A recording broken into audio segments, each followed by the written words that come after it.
قد أرسلنا رسلنا بالبينات وأنزلنا معهم الكتاب والميزان ليقوم الناس بالقسط নিঃসন্দেহে আমি নবীদেরকে স্পষ্ট নিদর্শনাদি সহ এই পৃথিবীতে পাঠিয়েছি এবং সেই সঙ্গে তাদেরকে কিতাব দিয়েছি।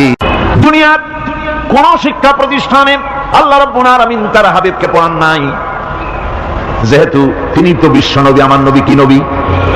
জোরে কন না কি নবী? আপনার আমার নবী বিশ্ব নবী। বিশ্ব নবী সাধারণ মানুষের কাছে কি পড়বে? যে পড়াবে তার মগজ তো ছোট, তার জ্ঞান তো সীমিত। সীমিত জ্ঞান দিয়া বিশ্ব নেতারে কি শিখাবে, বিশ্ব নবীরে কি শিখাবে? এই জন্য আল্লাহ রাব্বুল আলামিন বিশ্ব নবীর শিক্ষক আল্লাহ পাক নিজে হয়ে গেলেন। কোরআনে কারীম বলছে, যখনই নবীদের জ্ঞানের কথা এসেছে তখনই আল্লাহ পাক বলেছেন আমি জ্ঞান দিয়েছি। লক্ষ্য করুন, হযরত ইব্রাহিম আলাইহিস সালাম তার পিতাকে ডেকে বলছেন, ইয়া আবাতি ইন্নী ক্বাদ জাআনি মিনাল ইলমি মা লাম ইয়াতিকা ফাত্তাবি'নি আহদিকা সিরাতান সাবিয়্যা। হে পিতা, বিশ্বাস করো আমার কাছে এমন এক জ্ঞান এসেছে যা তোমার কাছে নাই, যা তোমার কাছে আসেনি। তুমি আমার অনুসরণ করো, আমি তোমার সোজা পথ দেখাই দেবো। সুবহানাল্লাহ। তুমি আমাকে অনুসরণ করো, যেহেতু আমার কাছে যে জ্ঞান আসছে ওই জ্ঞান তোমার কাছে নাই। ইব্রাহিম আলাইহিস সালামের কাছে কার জ্ঞান আসছে? আল্লাহ রাব্বুল আলামিনের জ্ঞান। রাসূল পাক সাল্লাল্লাহু আলাইহি ওয়াসাল্লাম জিহাদের ময়দানে সাহাবায়ে কেরামদেরকে প্রস্তুত করছেন জিহাদের জন্য। সাহাবীরা তৈরি হয়েছেন, লড়াই হবে মুতার প্রান্তরে। 3000 সাহাবীকে রাসূল রিক্রুট করলেন। 1 লক্ষ রোমান সৈন্য, তদানীন্তন পৃথিবীর সুপার পাওয়ার, সজ্জিত অস্ত্র সজ্জিত বাহিনী চলে এসেছে তারা মুতার প্রান্তরে। রাসূল 3000 তৈরি করলো, ওদিকে 1 লাখ আর এদিকে কয় হাজার। হুজুর নিজে এই জিহাদে যাননি। রাসূল পাক বললেন, এই জিহাদের ময়দানে সেনাপতির দায়িত্ব পালন করবে আমার পালক পুত্র যায়েদ। কোথায় তুমি? যায়েদ দাঁড়িয়ে গেলেন। 2 নম্বরে এই জিহাদের সেনাপতির দায়িত্ব পালন করবে আমার চাচাতো ভাই জাফর বিন আবি তালিব। কোথায়? দাঁড়িয়ে গেলেন তিনি। 3 নম্বরে দায়িত্ব পালন করবে আমার সাহাবী আব্দুল্লাহ বিন রাওয়াহা। কোথায় তুমি? তিনিও দাঁড়িয়ে গেলেন। রাসূল তাদেরকে বললেন যে তোমরা চলে যাও, তোমাদের ঘরে গিয়ে বিবি বাল বাচ্চা মা বাপের কাছ থেকে সালাম করে আসো। আমার বন্ধুগণ, জিহাদের ময়দানে সেনাপতি কয়জন লাগে? হুজুর বললেন কয়জনের কথা? 3 জনের কথা। তার মানে হলো কারো বুঝতে কোনো কষ্ট রইল না, এই জিহাদের ময়দানে 3 জনের নাম যে নবীজি ঘোষণা করেছেন এর ভিতর থেকে একজনও ফিরে আসবে না। বোঝা হয়ে গিয়েছে। হযরতে যায়েদ বলেন, ইয়া রাসূলুল্লাহ, আমার আব্বা জান, আমি আপনার পালক পুত্র, আপনি অর্ডার করেছেন। আমার মা হযরত আয়েশা ঘরে বসে শুনেছেন, আমার তো আর যাওয়ার দরকার নাই, কারো কাছে বলারও দরকার নাই। হযরতে জাফর বিন আবি তালিব চলে গেলেন নিজের বাড়িতে। যে ডাক দিয়ে বলে, বিবি রে, আল্লাহ রাসূল আমাকে জিহাদের ময়দানে সেনাপতির দায়িত্ব দিয়েছেন, আমি তোমাকে বলতে এসেছি, সালাম করতে এলাম। তোমার সঙ্গে একসঙ্গে দীর্ঘদিন আমি ছিলাম, কোন হক তোমার আদায় করতে হয়তো পারি নাই, হয়তো জুলুম করেছি, অথবা আমার দ্বারা তোমার অধিকার নষ্ট হয়েছে। কিছু যদি কোনো ভুল ত্রুটি হয়ে থাকে আল্লাহর রাস্তে আমারে মাফ করে দিও। বিবি বলে, প্রাণের স্বামী, রাসূলুল্লাহ আপনাকে জিহাদের ময়দানের জন্য নির্বাচিত করেছেন, আমি আপনাকে ফিরে থাকতে বলতে পারবো না। সুতরাং আমি আল্লাহর দরবারে দোয়া করি। স্ত্রী হাত তুলে বলেন, রব্বুল আলামিন, আমার প্রাণের স্বামী জাফরকে জিহাদের ময়দান থেকে গাজী বানায়া আমার ঘরের ভিতরে তুমি তাকে দয়া করে ফিরাইয়া দিও। হযরতে জাফর তরবারির উল্টা পিঠ দিয়া স্ত্রীর হাতের উপরে মৃদু আঘাত করলেন আর বললেন, বিবিরে, উল্টা দোয়া করো না, উল্টা দোয়া তোমার আল্লাহর দরবারে কবুল হবে না। যেহেতু নবীজি আমার নাম 2 নম্বরে ঘোষণা করেছেন, আমার আগেও একজন আছে, পরেও আর একজন আছে। ও বিবি, নির্ঘাত ওই মুতার প্রান্তরে আমি শহীদ হয়ে যাব। জনমের মতো দেখা করতে আসলাম, এই জীবনে তোমার সাথে আমার আর দেখা হবে না। আমার বন্ধুগণ, হযরতে জাফরের স্ত্রী কাঁদতেছেন, বিবি বাচ্চাগুলা কান্দে। হযরতে জাফর বলেন, বিবিরে, এই বাচ্চাগুলি রেখে গেলাম, যেই রাস্তায় আমি জীবন দিতে যাচ্ছি এই রাস্তায় আমার ছেলেগুলোকে তুমি তৈরি করবে। সালাম করে তিনি চললেন। বিবি কাঁচা কবুতরের মতো জমিনে ছটফট করতেছে, কাঁদতেছি, আর পিছনে পিছনে ছোট্ট ছোট্ট ছেলে মেয়েগুলি আব্বা আব্বা বলে চিৎকার মেরে দৌড়াতেছে। হযরতে জাফর একবারও পিছনের দিকে তাকায় দেখলেন না কারা কান্দে। হযরতে আব্দুল্লাহ বিন রাওয়াহা তিনি চলে গেলেন বাড়িতে। হযরত আব্দুল্লাহ বিন রাওয়াহা বাড়িতে গিয়ে সেই রাত্র ছিল তার বাসর সজ্জা। ফুলসজ্জার রাত ছিল, নতুন বিবাহ করেছেন। বাড়িতে গিয়া শোনেন বিবি কোরআনে কারীম তেলাওয়াত করতেছেন। হযরতে আব্দুল্লাহ বলেন, রুমের বাইরে দাঁড়িয়ে, বিবি রে, আমি তোমার স্বামী আব্দুল্লাহ এসেছি, আমার সালাম নাও, কোরআন পড়া একটু বন্ধ করো। রাসূলুল্লাহ আমাকে জিহাদের সেনাপতি বানিয়েছেন, আমি জিহাদে যেতেছি, নতুন বিবাহ হলো, কোনো হক তোমার আদায় করতে পারি নাই, তুমি আমাকে মাফ করে দিও আল্লাহর রাস্তে, আমার উপর কোনো দাবি রেখো না। বিবি বলে, প্রাণের স্বামী, কোনোদিন আপনাকে দেখি নাই, কোন রকম একটু দেখেছি, আর আমি মদিনার এক সুন্দরী মেয়ে, আপনি আমাকে ভালো করে দেখলেন না। আমার প্রাণের স্বামী, একবার আপনি ঘরে আসেন। স্বামী বলে, ওগো স্ত্রী, ঘরের ভিতরে আমি যাব না, ঘরের ভিতরে গেলে বলে তোমাকে দেখলে আমার মনের ভিতরে প্রেম ডাকবে, তোমার প্রতি আমার ভালোবাসা জন্মাবে, আমি ঘরের ভিতরে ঢুকতে চাই না। স্ত্রী বলে, প্রাণের স্বামী, ঘরের ভিতরে যদি আসেন, আল্লাহর কসম আমি কোনো প্রেম নিবেদন করব না, আমি শুধু প্রাণ ভরে আপনার চেহারাটা একটা বার আমি শুধু দেখে রাখতে চাই, যাতে করে কিয়ামতের দিন লক্ষ কোটি কোটি মানুষের ভেতরে আপনাকে আমি স্বামী বলে যেন চিনে নিতে পারি। হযরতে আব্দুল্লাহ বলেন, ওগো স্ত্রী, যদি এই ইরাদা তোমার হয়, আর যদি তুমি ধৈর্য ধারণ করে থাকতে পারো, তাহলে কিয়ামতের দিন আল্লাহ রাব্বুল আলামিন, আমি যার জন্য জান দিতে যেতেছি, ওই মাহবুব মেহেরবান জান্নাতের ভেতরে তোমাকে আমাকে স্বামী স্ত্রী হিসাবে পরিচয় করাইয়া দিবেন। 3000 সৈন্য নিয়ে সাহাবায়ে কেরাম আর এই সেনাপতি সব চললেন। মুতার প্রান্তরে লড়াই হলো। এই লড়াইয়ের ময়দানে হযরতে যায়েদ অনেকগুলি কাফির সৈন্যকে জাহান্নামে পাঠিয়ে দিয়ে তিনি নিজেও শহীদ হয়ে গেলেন। এবার জাফরের হাতে তরবারি, আর এক হাতে ঠান্ডা নিয়ে এগোচ্ছেন সামনের দিকে। কাফেরেরা হযরত জাফরকে ঘিরে ফেলে দিল। আমার বন্ধুগণ, কাফেরেরা ঘিরে ধরে তরবারির আঘাত করলো জাফরের ডান হাতে, ডান হাত কেটে ঝুলে পড়লো। হযরতে জাফর এবার বাম হাতে তরবারি উঁচু করে ধরেছেন, এবার বাম হাতে কোপ দিল ওরা। এই কাটা দুইটা হাত দিয়ে বুকের সাথে হযরতে জাফর ইসলামের পতাকাটাকে জড়াইয়া ধরলেন। পাশের সাহাবীকে ডেকে বলেন, ও রাসূলুল্লাহর সাহাবী শোনো, আল্লাহর নবীকে আমার সালাম বলে দিও আর শোনাইয়া দিও, জীবনের শেষ মুহূর্ত পর্যন্ত ইসলামের পতাকা উঁচু করে রেখেছিলাম, মাটিতে পড়তে দেই নাই। আমার মনে হয় আমি এখন শহীদ হয়ে যাব, যেহেতু আমি এখন আমার নাকের ভিতরে আল্লাহর জান্নাতের সুঘ্রাণ পেতেছি। হযরতে জাফর শহীদ হয়ে গেলেন। হযরতে আব্দুল্লাহ বিন রাওয়াহা, হযরতে আবু উবাইদা দুজনে মিলে ছুটলেন ঝান্ডা ধরার জন্য। ওনারা বলেন, এগিয়ে গিয়ে দেখি সামনের পরে দূরে পতাকা উঠতেছে। ভাবলাম আমরা যাওয়ার আগে ইসলামের পতাকা কে ধারণ করলো। কাছে গিয়ে দেখি হযরতে জাফরের ডান হাত কাটা, বাম হাত কাটা, দুইটা পা কাটা, দেহটা একদিকে পড়ে আছে, আর শুধু মাথাটা এক পাশে পড়ে থেকে ইসলামের পতাকা কামড়ায় ধরে উঁচু করে রেখে দিয়েছেন। আমার বন্ধুগণ, হযরতে আবু উবাইদা বলেন, আমি হযরতে সাদের, হযরতে জাফরের হাত পা মাথা মস্তক একত্রিত করে তার পা থেকে শুরু করে মাথা পর্যন্ত চুমা খাইলাম, তাকে জানাজা করে দাফন করে রাখলাম কবরের ভিতরে। রাতের বেলায় স্বপ্নে দেখি হযরতে জাফর আল্লাহর জান্নাতের ভিতরে ফেরেশতাদের সঙ্গে উড়ে বেড়াতেছেন। আমি জিজ্ঞেস করলাম, ও জাফর, আল্লাহ তোমার সাথে কি ব্যবহার করেছেন? হযরতে জাফর বলেছেন, ও আবু উবাইদা, আল্লাহ রাব্বুল আলামিন আমাকে বলেছেন, জাফর রে, আমি তোমার শাহাদাতে খুশি হয়েছি, তুমি আমার কাছে আর কি চাও? হযরতে জাফর বলেন, আয় আল্লাহ পাক, কিচ্ছু চাই না, শুধু একটা দাবি, দুনিয়ায় তুমি মেহেরবানি করে আমাকে পাঠায়া দাও আর একবার যদি যেতে পারি, তাহলে তোমার দুনিয়ার বুকে তোমার দিন কায়েমের জন্য কাফেরদের বিরুদ্ধে লড়াই করে আমার জীবনটা আর একবার দিয়ে আসি। আমার বন্ধুগণের জন্য আল্লাহ রাসূল বলেছেন, হাদিস শরীফে এসেছে, আমার ইচ্ছা হয় জিহাদ করি, শহীদ হই, আবার যদি জিন্দা হই, আবার জিহাদ করি, শহীদ হই, আবার যদি জিন্দা হতে পারি তাহলে আবার জিহাদ করি, আবার শহীদ হই। যেহেতু শাহাদাতের মওতের মতো এত বড় মর্যাদা সম্পন্ন মওত আর পৃথিবীতে হতে পারে না। আমার ভাইরা, ইসলামের জন্য জান দেওয়ার জন্য, মাল দেওয়ার জন্য সাহাবায়ে কেরাম এভাবে প্রস্তুত ছিলেন। নিজেদের জীবন তারা আল্লাহর সামনে নজরানা পেশ করেছেন, শহীদ হয়েছেন, আল্লাহ দ্বীন কায়েমের জন্য তারা প্রচেষ্টা করেছেন। হযরত আলী রাদিয়াল্লাহু তাআলা আনহু, ওই যে খায়বারের যুদ্ধে, সেখানে কেউ খায়বারের এই দুর্গ মুসলমানদের হাতে আসে না, প্রতিদিন যুদ্ধ হচ্ছে, অথচ যুদ্ধে কোনো ফলাফল দেখা যাচ্ছে না।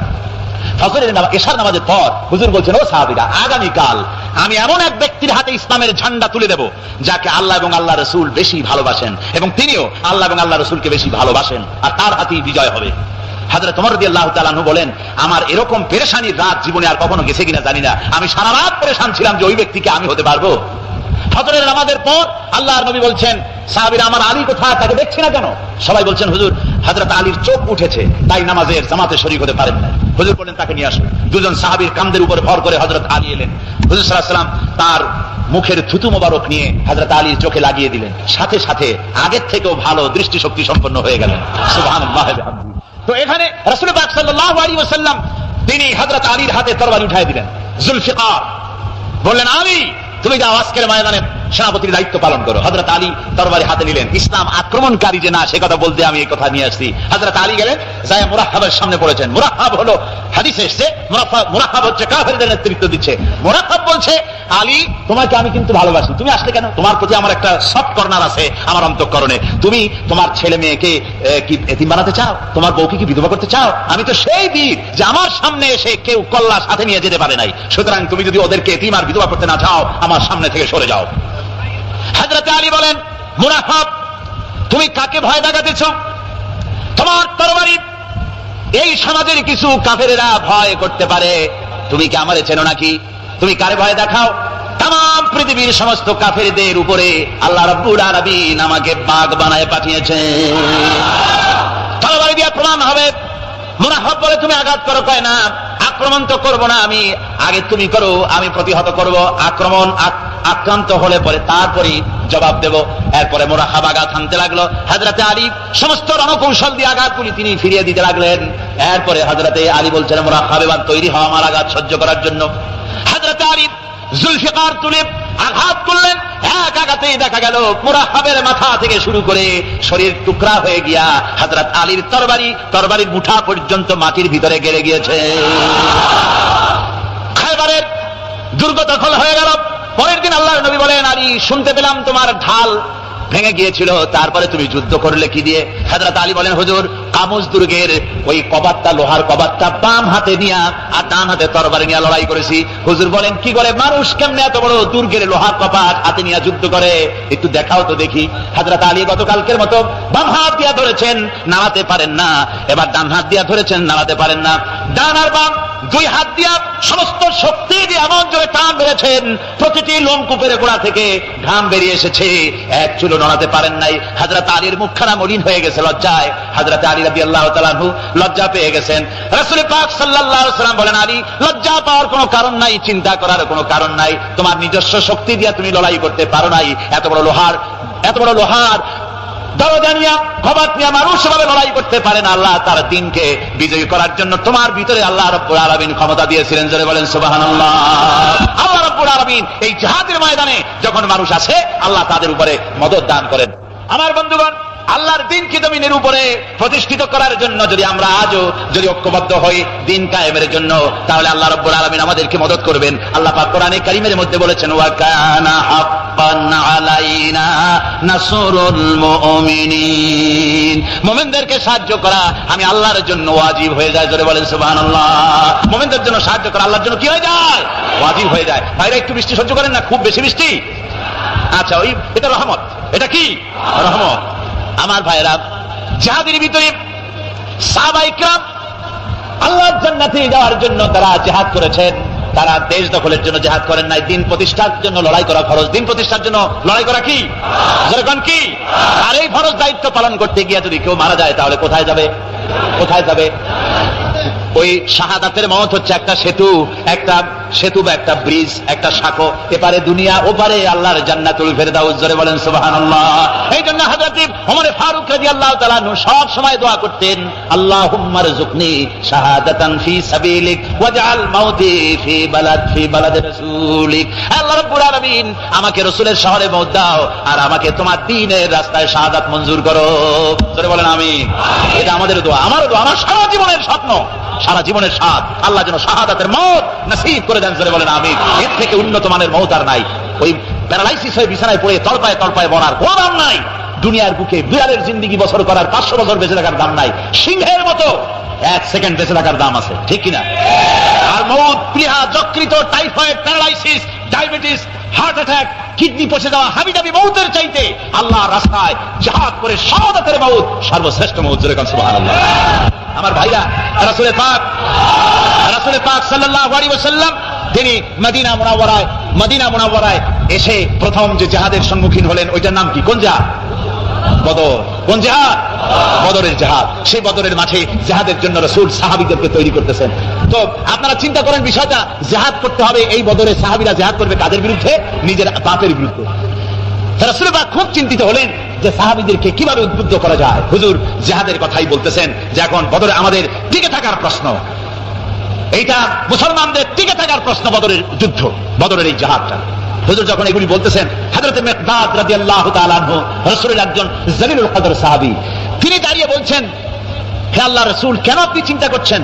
ইনজি বিনা ইয়া রাসূলুল্লাহ হাইসুমা তাশা, হে আল্লাহর রাসূল, আপনি আমাদেরকে নিয়ে চলুন যেদিকে আপনার খুশি। হাইসুমা আমারাকাল্লাহ, যেদিকে আল্লাহ আপনাকে নির্দেশ করেন সেদিকে আমাদের নিয়ে আপনি সেদিকেই চলুন। ইন্না লা নাকুলু লাকা কামা ক্বালা বানু ইসরাঈল লি মূসা আলাইহিস সালাম ইযহাব আনতা ওয়া রাব্বুকা ফাকাতিলা ইন্না হাহুনা কায়িদুন। বুখারী শরীফের হাদিস। হযরত মিকদাদ রাদিয়াল্লাহু তাআলা আনহু বলছেন, হে আল্লাহর রাসূল, আপনি আমাদের নিয়ে চলুন, আল্লাহ যেদিকে আপনাকে আমাদের নিয়ে যেতে বলেন সেই দিকে নিয়ে যান। আমরা মুসা আলাইহিস সালামের উম্মতের মতো বলবো না যে হে মুসা আপনি আর আপনার আল্লাহ দুজন গিয়া যুদ্ধ করেন, আমরা এখানে বসে থাকি, এমন কথা আমরা বলবো না। বাল ইযহাব আনতা ওয়া রাব্বুকা ফাকাতিলা ইন্না মাকুমা মুকাতিলুন। ও নবী, বরং আমরা বলবো আপনি চলুন আমাদের নিয়ে, আপনি এবং আপনার আল্লাহ চলুন জিহাদের ময়দানে, আমরা আপনার সঙ্গে জিহাদ করব, লড়াই করব সেই পর্যন্ত। মাদামাত মিন্না মাদামাত আইনুম মিন্না তাতাররাফ, যতক্ষণ পর্যন্ত আমাদের একটা চক্ষুর পলক পড়ে, যতক্ষণ পর্যন্ত একটা চোখের পাতা নড়ে, ততক্ষণ পর্যন্ত আমরা কাফেরদের বিরুদ্ধে লড়ব। সুবহানাল্লাহ ওয়া বিহামদিহি, যতক্ষণ চোখের পাতা নড়ে ততক্ষণ পর্যন্ত লড়ব, নিয়ে চলুন আমাদেরকে। হুজুর খুব খুশি হলেন। আহারে, রাসূল পাক সাল্লাল্লাহু আলাইহি ওয়াসাল্লাম দারুণ ভাবে খুশি হয়ে গেলেন। হুজুর বললেন, ও সাহাবীরা, তোমাদের মানসিক অবস্থা যখন এই, কুমু বিনা ইলা জান্নাতিন, চলো আমার সাথে বেহেশতের দিকে। সুবহানাল্লাহ, সবাই বলেন সুবহানাল্লাহ। কুমু বিনা ইলা জান্নাতিন আরদুহা কারদিস সামাওয়াতি ওয়াল আরদ, সেই বেহেশতের দিকে চলো যে বেহেশতের বিশালতা প্রশস্ততা এই পৃথিবী এবং আকাশের চাইতে অনেক বড়, সেই বেহেশতের দিকে চলো। ফাকামা উমাইর বিন হামাম ওয়া কানা ইয়াকুলুত তামাম, হযরত উমাইর বিন হামাম এক যুবক, তিনি দাঁড়িয়ে গেলেন। আমার মুসলমান ভাইরা, যুবকদের অবদান কিন্তু ইসলামে সব চাইতে বেশি। যেরকম সুবহানাল্লাহ, কাদের অবদান বেশি? যে সর্বপ্রথম ইসলাম কবুল করেছে কারা? যুবকরা। হযরত আবু বকর, হযরত ওমর রাদিয়াল্লাহু তাআলা আনহু, তাদের বয়স যুবক বয়স ছিল, যুবক বয়সে তারা ইসলাম কবুল করেছেন। হযরত আলী যুবক ছিলেন, এই জন্য যুবকদের ইবাদতের সওয়াব বেশি। রাসূল পাক বলেছেন, কিয়ামতের ময়দানে যেদিন কোন ছায়া থাকবে না, আরশে আজিমের নিচে 7 শ্রেণীর লোকেরা ছায়া পাবে, তার মধ্যে এক শ্রেণী হচ্ছে ওয়াশাবুন নাশা ফি ইবাদাতিল্লাহ, ওই যুবকেরা যারা নাকি রাত গুজরান করে, রাত কাটায় আল্লাহর ইবাদতে, রাত জাগে আল্লাহর ইবাদত করে। জোরে কর সুবহানাল্লাহ। বুড়োদের 100 বার আল্লাহ বলা আর এক যুবকের একবার আল্লাহ বলা, বৃদ্ধের সারা সপ্তাহ তাহাজ্জুদ পড়া আর যুবকের এক রাতের তাহাজ্জুদ পড়া মনে হয় তার থেকেও বেশি। সুবহানাল্লাহ। তাই বলে বৃদ্ধ যারা, তারা কিন্তু হতাশ হবেন না, ওই যৌবনকাল আপনিও বেরিয়ে এসেছেন, ঠিক না? সুতরাং যুবকদের অবদান বেশি। হযরত উমাইর বিন হামাম রাদিয়াল্লাহু তাআলা আনহু, তিনি দাঁড়িয়ে গেলেন, তার হাতে ছিল ওয়া কানা ইয়াকুলুত তামার, তিনি খোরমা খাচ্ছিলেন, হাতে ছিল কয়েকটা খোরমা।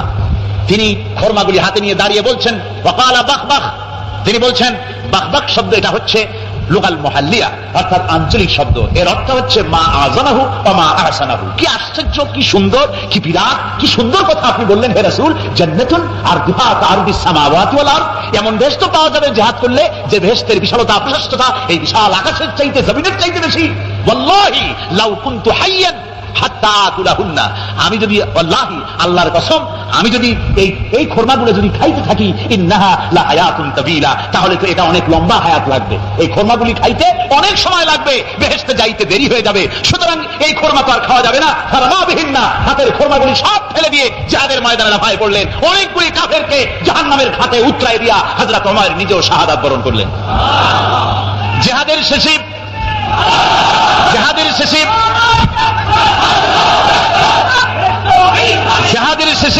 শহাদায়ে বদরের সমস্ত শহীদদের লাশ এক জায়গায় এনে সাহাবীরা বললেন, হে আল্লাহর রাসূল, আপনি যখন জান্নাতের বর্ণনা দিতেছিলেন তখন যে যুবকটা খোরমা খেতেছিল আর জান্নাতের আশায় হাতের খোরমা ফেলে দিয়েছিল, যে এই খোরমাগুলি খাইতে গেলে তো সময় লাগবে অনেক, বেহেশতে যেতে দেরি হয়ে যাবে, এই কথা মনে করে হাতের খোরমা ফিকে ফেলে জিহাদের ময়দানে সে শাহাদাত বরণ, যে যুবকটি জিহাদ করেছিল তার লাশে সেও শাহাদাত বরণ করেছে। রাসূল পাক হযরত ওমরের চেহারার দিকে লক্ষ্য করে তার দিকে অঙ্গুলি সংকেত করে হুজুর বলছেন, ইন্নাকা মিন আহলিহা। ওমর, যে বেহেশতের জন্য তুমি খরমা খাওয়ার ধৈর্য ধরতে পারো নাই, আমি নবী সাক্ষী দিচ্ছি তুমি সেই জান্নাতের অধিবাসী। আমার ভাইরা, ওই জান্নাতে যাওয়ার জন্য, আল্লাহর দ্বীনকে প্রতিষ্ঠার জন্য আমাদেরকে ঐক্যবদ্ধ হতে হবে। আল্লাহর দ্বীনের জন্য আল্লাহর নবীর যে আদর্শ, সে আদর্শ প্রতিষ্ঠার জন্য এগিয়ে আসতে হবে। যদি আমরা তা করতে পারি, আমরা সংখ্যায় কত, আমাদের অস্ত্র আছে কি নাই, আমাদের জনবল কত, আমাদের সৈন্যবল কত, এগুলি প্রশ্ন না। প্রশ্ন হচ্ছে ওয়ালা তাহিনু ওয়ালা তাহজানু ওয়া আনতুমুল আলাউনা ইন কুনতুম মুমিনিন। কোনো ভয় নাই, কোনো চিন্তা নাই, যদি তোমরা মুমিন হও আমি আল্লাহ তোমাদেরকে বিজয়ী করব। জোরে বলেন সুবহানাল্লাহ। মুসলমানেরা তো সেই জাতি, যাদের ময়দানে যখন মুসলমানদেরকে সাহায্য দরকার হয়েছে, আল্লাহ রাব্বুল আলামিন আকাশ থেকে ফেরেশতা নাযিল করেছে কিনা কোন?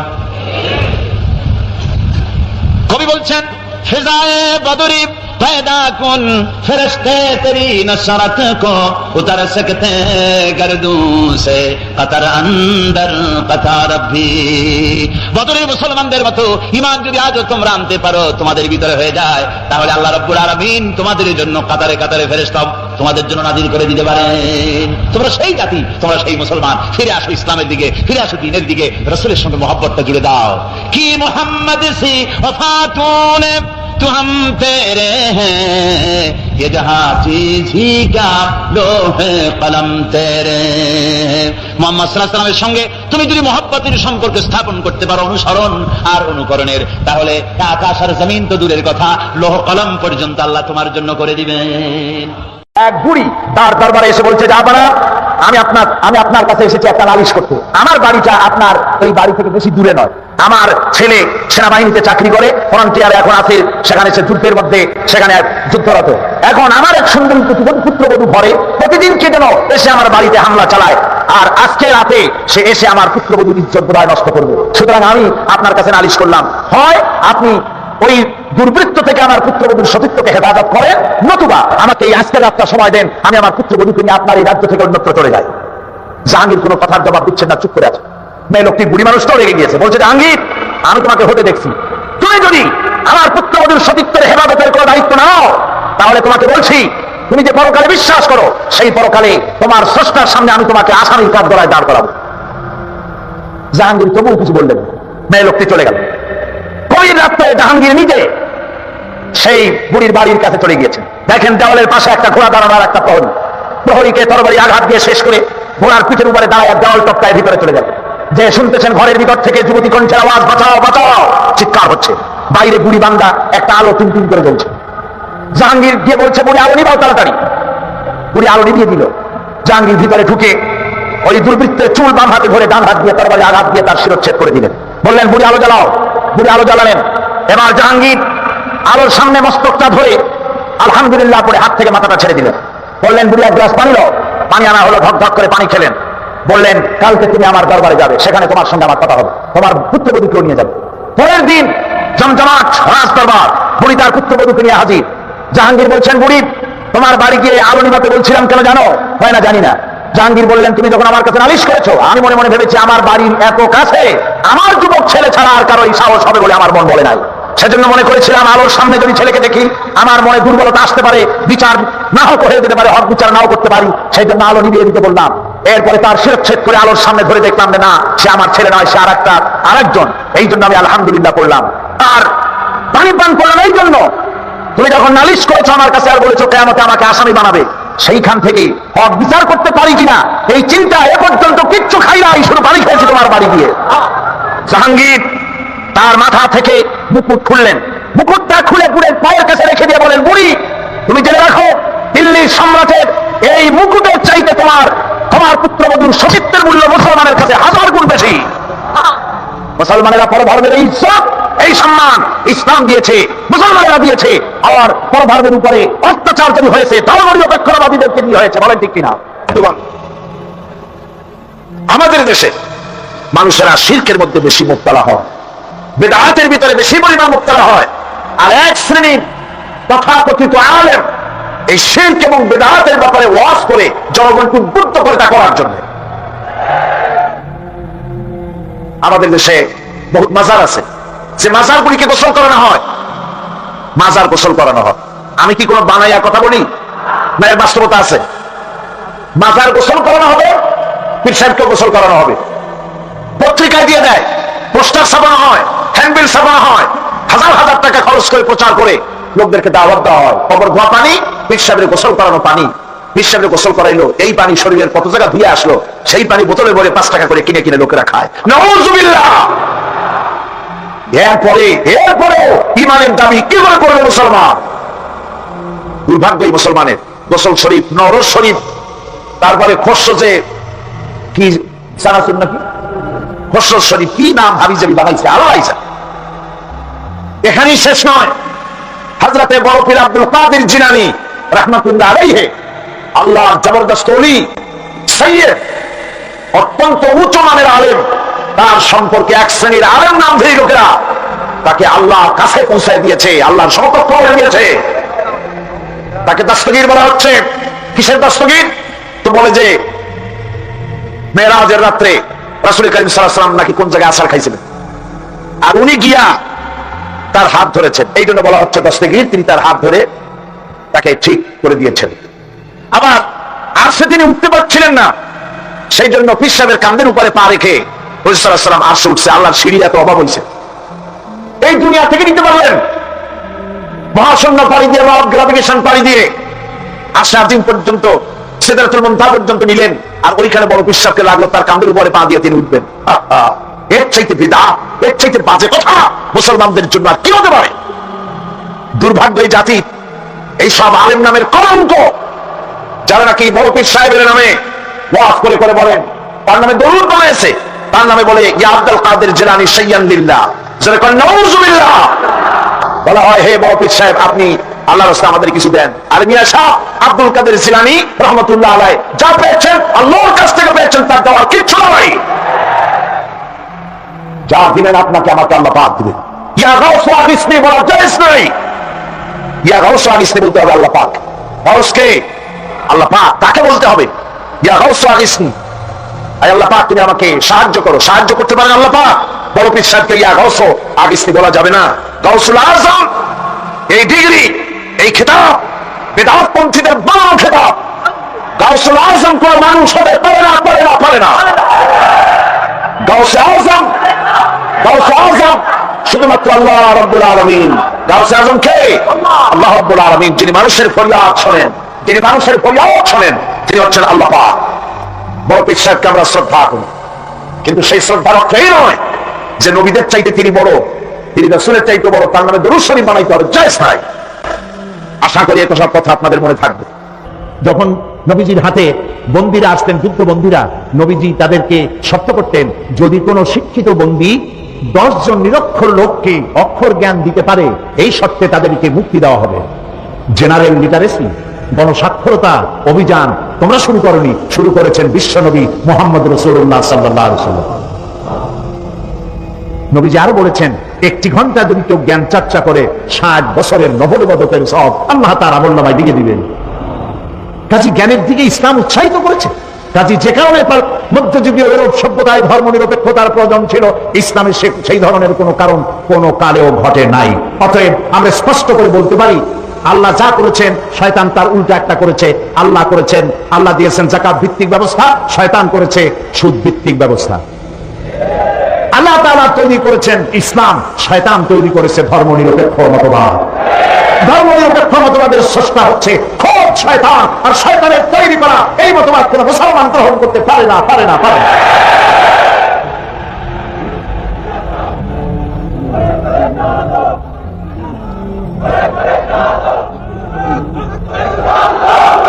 প্রিয় ভাই সব, ধর্মনিরপেক্ষবাদীরা, খারাপ লাগতেছে আপনাদের? আমি জানি খারাপ লাগবে না, কারণ আমরা হেদায়েত নিতে আসছি। অযৌক্তিক কথা বলবো, সেদিন আপনারা আমাকে বিদায় সালাম দিয়ে দেবেন, বলবেন চিরাময় আর আসবেন না।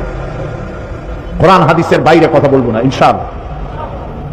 এবং আমার পেছনে যারা বসে আছেন বড় বড় আলেমরা বসে আছেন, এবং আমার সামনে যারা বসে আছেন বহু আলেম সামনেও বসে আছেন। আলহামদুলিল্লাহ বলেন। চট্টগ্রাম তাফসিরের মাহফিল, গতকালকের মতো আজও শোনাতে চাই, চট্টগ্রাম তাফসিরের মাহফিল সারা পৃথিবীর মধ্যে কোরআনের তাফসিরের সর্বশ্রেষ্ঠ মাহফিল, সর্ববৃহৎ মাহফিল। কোরআন শরীফের তাফসিরের এত বড় মাহফিল পৃথিবীর কোথাও হয় না। এখানে যে কথা বলা হয় সব কথা রেকর্ড হয়ে সারা দুনিয়ায় ছড়ায় যায়। আমি আজকে এই কথা এই জন্য আনলাম, আমি এসে দেখতে পেলাম এখানের একটি পত্রিকায় এক ব্যক্তি, তিনি ধর্মনিরপেক্ষতার ব্যাপারে আমাকে আক্রমণ করে কিছু কথা লিখেছেন। আমি তার নাম নিতে চাই না, আমি তার জন্য দোয়া করি যে নাম মুসলমান দেখলাম, আল্লাহ তাআলা তাকে হেদায়েত দিন, আমরা বলি আমিন। আশ্চর্য লাগে যে ধর্মনিরপেক্ষ মতবাদের লোকেরা আমার বক্তব্যের প্রতিবাদ যদি কোনো আলেম করতেন, আলেম হিসেবে পরিচিত, খালি লম্বা জামা গায়ে থাকলে হবে না, বাংলাদেশের লোকেরা আলেম হিসেবে চেনে, এরকম কোন আলেম যদি আমার প্রতিবাদ করেন, আমি যৌক্তিক প্রতিবাদ মানতে হাজারবার বাধ্য। আমার ভুল আমাকে ধরিয়ে দিলে আমি সে ভুল সংশোধন করব না, এমন ভুল আমি জীবনেও করব না। বরং আমার কাছে আমার বন্ধু তো সেই ব্যক্তি যে ব্যক্তি আমার ভুল আমাকে শুধরে দেয়, আমি তার জন্য দোয়া করি। আমি মানুষ, আমার ভুল তো হতেই পারে, কিন্তু আমি আদর্শগত কথা, কোরআন হাদিসের কথা যা বলি আমি হিসাব করে বলি, পড়াশোনা করেই বলি। প্রিয় ভাই সব, ধর্মনিরপেক্ষবাদীরা মানুষকে বোকা বানায় ধোঁকা দিয়ে। তারা বলতে চায় ধর্মনিরপেক্ষতার অর্থ ধর্মহীনতা নয়। আমি ধর্মনিরপেক্ষতার ইংরেজি কি বলুন তো? সেকুলারিজম। এখন চলুন, ইংরেজি ভাষায় বিশ্ববিখ্যাত ডিকশনারির নাম হলো random house dictionary of English language. এটা হলো পৃথিবীর সর্বশ্রেষ্ঠ ইংলিশ ডিকশনারি। আমরা দেখি সেকুলারিজমের অর্থ তারা কি করেছে। এই বইতে সেকুলারিজমের তারা তিনটি সংজ্ঞা দিয়েছে। Number 1, not regarded as religious or spiritually sacred. এর অর্থ হলো যা ধর্মীয় বা আধ্যাত্মিক ভাবে পবিত্র বলে বিবেচিত নয়, এটা হলো সেকুলারিজমের অর্থ। Number 2, not pertaining to or connected with any religion. এর অর্থ হচ্ছে যা কোনো ধর্মের সাথে সম্পর্কিত নয়। সেকুলারিজমের তৃতীয় সংজ্ঞা number 3, not belonging to A religious order. যা কোন ধর্ম বিশ্বাসের সাথে সম্পর্কিত নয় তাকেই সেকুলারিজম বলা হয়। এছাড়া এনসাইক্লোপিডিয়া ব্রিটানিকা এবং অক্সফোর্ড ডিকশনারিতে লেখা হয়েছে ধর্মনিরপেক্ষতার অর্থই হলো ধর্ম বিরোধিতা এবং ধর্মহীনতা। মুসলমানদের তাবুতে আসে, তাহলে তাকে তুমি ইসলাম বুঝাও। যদি সে ইসলাম বোঝে তো ভালো কথা, ইসলাম কবুল করুন। আর যদি না বোঝে, কোন আঘাত করবে না, নিরাপদে তার ডেরায় পৌঁছে দাও, তারপরে যুদ্ধের আগে নয়। এ কথা তো বলা হয় নাই যে তোমার কাছে ইসলাম জানতে আসলো, অথবা যারাই তোমার কাছে আসলো ঘেঁটি পালাইয়া ধরিয়া মুসলমান বানায় দাও। আছে এরকম কথা? দিন ধর্মের মধ্যে কোনো বাড়াবাড়ি নাই। এইটাই তারা বলে নিয়েছে যে ধর্মের মধ্যে বাড়াবাড়ি নাই মানে হলো যার যার ধর্ম তার কাছে নামাজ রোজা করা, আমার ইচ্ছা করলে করলাম, না করলে না করলাম, শ্বশুর বাড়ি না মামু বাড়ির আব্বা। আরেকটি তারা দলিল বলেন, সেটা হচ্ছে সেটা কি? ও মাশাআল্লাহ, আপনাদের তো তাও মুখস্থ। ওদের সব থেকে মজবুত দলিল লাকুম দীনুকুম ওয়ালিয়া। এটা হলো ধর্মনিরপেক্ষতার আয়াত। নাউযুবিল্লাহ। আল্লাহর কালাম বুঝেন না, এটা স্বীকার করেন। আল্লাহর কালাম পড়েন না, এটা স্বীকার করেন। কোরআন শরীফের প্রতিটি সূরা নাজিলের একটা প্রেক্ষাপট আছে, তাকে আরবিতে কি বলা হয়? শানে নজুল। আপনি যে আয়াতটা পড়লেন লাকুম দীনুকুম ওয়ালিয়া দিন, এটি কোন সূরা? সূরা কাফিরুন। এটা নাজিলের প্রেক্ষাপট কি? নাজিলের প্রেক্ষাপট হলো কাফেরেরা মুহাম্মদ সাল্লাল্লাহু আলাইহি ওয়াসাল্লামকে বলেছিল যে ইয়া মুহাম্মদ সাল্লাল্লাহু আলাইহি ওয়াসাল্লাম বলবেন না? তা আমার বলে দিতে হয় কেন? যখনই নাম শুনবেন আর বলবেন, সাথে সাথে বলবেন সাল্লাল্লাহু আলাইহি ওয়াসাল্লাম। আসুন আমরা ভাগ করে নিই ধর্মকে। আমাদের মধ্যে ধর্ম নিয়ে তো একটুখানি টাগ অফ ওয়ার হচ্ছে, কাশমাকাশ হচ্ছে। আসুন আমরা এক কাজ করি। কি কাজ? বলে আমরা কোরাইশরা কিছুদিন আপনার মসজিদে গিয়ে আপনার আল্লাহরে দুই একটা সেজদা দিয়ে আসবো, আর আপনি আপনার দলবল নিয়ে মাঝে মধ্যে আমাদের মূর্তিগুলার সামনে প্রণাম করে যাবেন। এভাবে আমরা ধর্ম ভাগাভাগি করে নেব। এটি হচ্ছে প্রেক্ষাপট। এই প্রেক্ষাপটে আল্লাহ তাআলা সূরা নাজিল করলেন। বলুন, হে কাফেরেরা, তোমরা যার ইবাদত করো আমরা তার ইবাদত করি না, আবার আমরা যার ইবাদত করি তোমরা তার ইবাদত করো না। অতএব শেষ দিকে গিয়ে আল্লাহ তাআলা কনক্লুশন, শেষ কথা গিয়ে বললেন লাকুম দীনুকুম ওয়ালিয়া দীন। অতএব তোমাদের ধর্ম তোমাদের জন্য, লাকুম দীনুকুম, তোমাদের ধর্ম তোমাদের জন্য, তোমাদের দিন তোমাদের জন্য, আর আমাদের দিন আমাদের জন্য।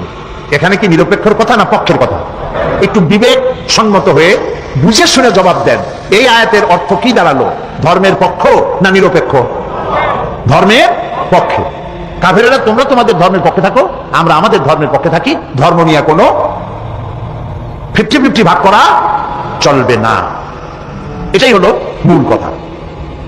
এখন এই ধর্ম নিরপেক্ষর কথা তারা বলেন যে আমাদের দেশের সুফি দরবেশরা তারা ধর্ম নিরপেক্ষ ছিলেন। নাউজুবিল্লাহ। কোন সুফি, কোন দরবেশ, কোন ওলি ধর্ম নিরপেক্ষ ছিলেন প্রমাণ করুন। আল্লাহ নবী ধর্ম নিরপেক্ষ ছিলেন? আল্লাহ নিজেও কি ধর্ম নিরপেক্ষ? আমার একদিন বলছিল, আমি একবার পার্লামেন্টে ওই দলের নাম নিলাম না, একজন মুরব্বী নেতা, আমি তার বললাম যে ভাই আপনাদের সাথে আমাদের কোনো শত্রুতা নাই, আপনি আমার কোনো ধানি জমিনে আমার পাকা ধানে মই দেন নেই, আর আমিও আপনার কোনো হালের গরু পিটাই মারি নেই। আপনার আমার বাড়ি পাশাপাশি না, যে জমির আইল ঠেলাঠেলি নিয়ে কোনো শত্রুতা আছে, আপনার আমার শত্রু না, আমিও আপনাদের শত্রু হওয়া উচিত না। শুধু মতদর্শ নিয়ে মতবিরোধ, আপনারা এই ধর্ম নিরপেক্ষ মতবাদটা বাদ দিলে ভালো করতেন। এটি একটি কুফরি মতবাদ। তিনি আমাকে বললেন কোন কি, আল্লাহ নিজেই তো ধর্ম নিরপেক্ষ। আমি চিন্তা করলাম দাড়ি বুড়ি পাইকে গেছে, দুর্ভাগ্য, কোরআন সম্পর্কে কোনো জ্ঞান নাই, আফসোস। আল্লাহ ধর্ম নিরপেক্ষ কেন হন? আল্লাহ তো সবচেয়ে ধর্মের পক্ষে। তিনি বলেছেন ইন্নাদ-দীনা ইনদাল্লাহিল ইসলাম, আমার কাছে মনোনীত একমাত্র, কেবলমাত্র, শুধুমাত্র ওয়ানলি ওয়ান। নাম কি বলেন? নাম কি? এই পৃথিবীর সমস্ত ধর্মের মধ্যে আল্লাহ তাআলা কোনটাকে নিজের পছন্দনীয় বলেছেন? চিল্লায় বলেন। তাহলে আল্লাহ নিজে ধর্মের পক্ষে, ইসলামের পক্ষে, ঠিক না? এটা আমি শেষ করে আনতেছি। ব্যক্তি জীবনে হজ করবে, ব্যক্তি জীবনে নামাজ পড়বে, রোজা করবে, আল্লাহর কথা মানবে। কিন্তু আল্লাহ দোকানে যে আইন করেছেন, ওজনে কম দেওয়া যাবে না, খাদ্যে ভেজাল দেওয়া যাবে না, এটা মানবে না। আল্লাহ যে রাজনীতি করার ব্যাপারে কোরআন এবং হাদিসের আইন মানতে বলেছে, এটা তারা মানবে না। পার্লামেন্টে আল্লাহর আইন মানবে না, নির্বাচনে আল্লাহর আইন মানবে না, ক্যান্টনমেন্টে আল্লাহর আইন মানবে না, অফিস আদালতে আল্লাহর আইন মানবে না। তাই তারা সুযোগ পাইলে ফতোয়া বন্ধ করে দেয়। বুঝেন না কথা? কথা বুঝে আসছে? তাহলে আর কিছু বলা লাগবে? এইটার নাম হলো ধর্ম নিরপেক্ষ মতবাদ। জীবনের আপনি আচ্ছা আর একটা কথা চিন্তা করেন, আল্লাহ দরকার নাই বিশ্ববিদ্যালয়, কলেজে, ইউনিভার্সিটিতে আল্লাহর দরকার নাই, পার্লামেন্টে আল্লাহর দরকার নাই, সেক্রেটারিয়েটে আল্লাহর দরকার নাই, শিল্প কল কারখানায় আল্লাহর দরকার নাই, বঙ্গভবনে আল্লাহর দরকার নাই, কল কারখানায় খেতে খামারে আল্লাহর দরকার নাই, ব্যবসা বাণিজ্যে আল্লাহর দরকার নাই, নির্বাচনে আল্লাহর দরকার নাই। অতএব এই আল্লাহকে দিয়ে আমরা করবো নাকি? ওদের চিন্তা হচ্ছে, হে আল্লাহ, হে রসুল, তোমরা দুজনা মসজিদ, মাদ্রাসায়, খানকায় থাকো, আর আমাদের জীবনের বিস্তীর্ণ অঙ্গনে চিরস্থায়ী 144 তোমাদের জন্য, এর মধ্যে ঢুকতে পারবে না। নাউযুবিল্লাহ, নাউযুবিল্লাহ। এবার আল্লাহ কি বলছেন? এই ধরনের চিন্তা যাদের, এই ধরনের চিন্তা যাদের, যে নামাজ রোজা আল্লাহর কথা মতো ধর্ম আর রাজনীতি আলাদা, এই চিন্তা যারা করে তাদের সম্পর্কে আল্লাহ কি বলেন দেখুন। আফাতুমিনুনা বিবাদিল কিতাবি ওয়া তাকফুরুনা বিবাদ فما جزاء من يفعل منكم إلا خزي في الحياة الدنيا ويوم القيامة يردون إلى أشد العذاب আফাতুমিনুনা বিবাদিল কিতাব ওয়া তাকফুরুনা বিবাদ, তোমরা কোরআনের কিছু কথাকে স্বীকার করবে আর কিছুকে করবে অস্বীকার। যদি এটা হয় তাহলে দুনিয়ার জীবন হবে লাঞ্ছনার জীবন তোমাদের, আর কিয়ামতের দিন চূড়ান্ত কঠিন শাস্তি তোমাদের জন্য অপেক্ষা করছে। আল্লাহ তাআলা বলছেন, ইয়া আইয়ুহাল্লাযীনা আমানু আতিউল্লাহ ওয়া আতিউর রাসূল, হে বিশ্বাসীরা, তোমরা যারা ঈমান এনেছো শোনো, আল্লাহ এবং রাসূলের আনুগত্য করো। কে বলতেছেন? কোন তো কি করতে বলতেছেন? আল্লাহ এবং রাসূলের কোন ক্ষেত্রে? জবাব দেন, কোন ক্ষেত্রে আনুগত্য করতে বলছেন? যদি সকল ক্ষেত্রেই হয় তাহলে ধর্ম নিরপেক্ষ মতবাদীরা কি জবাব দেবে? প্রিয় ভাই সব, সুতরাং মুসলমান হয়ে যে ব্যক্তি ধর্ম নিরপেক্ষ মতবাদের অনুসারী হয়, সে তার নিজের সাথে, নিজের ইমানের সাথে প্রতারণা করে। এ ব্যক্তি মুসলমান হতে পারে না, অবশ্যই মুনাফিক। একটা লোক বাজার থেকে খুব জোরে দৌড় মারছে। লোকেরা জিজ্ঞাসা করলো, দৌড়াও কেন? কয়, ভাই মানির মান আল্লাহই রাখে। কয়, কেমন?